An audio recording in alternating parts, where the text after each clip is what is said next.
প্রবাসীদের পক্ষ নিয়ে কথা বললে যেন প্রবাসীদের মন ঠান্ডা। শুনেন, সংযুক্ত আরব আমিরাতে আমাদের যে ভাইয়েরা, আমরা জানি তারা কিভাবে কত কষ্ট করে নিজেদের সর্বস্ব বিক্রি করে বিদেশে যান। তারা সেখানে জানতেন যে আইন আছে, প্রতিবাদ করলে যাবজ্জীবন কারাদণ্ড হতে পারে, তারপরও তারা মাঠে নেমেছেন, তারা কারাবরণ করেছেন। তাদের এই সাহসের প্রতি আমাদের সর্বোচ্চ শ্রদ্ধার কথা যেমন জানাতে চাই, একই সাথে তাদের মুক্তির ব্যাপারে, তাদের ভালো থাকার ব্যাপারে সরকারের যে চূড়ান্ত নীরবতা, সেটার ব্যাপারেও নিন্দা জানাই। এবং এই ব্যাপারে আমাদের চিন্তা আছে কয়েকজনের, যে আমরা আরেকটি পিটিশন দায়ের করব যাতে সরকার তাদের মুক্তির জন্য আশু পদক্ষেপ নেয়।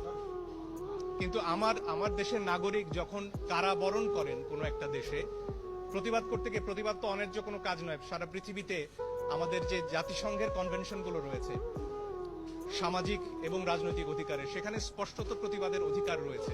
এবং কোনো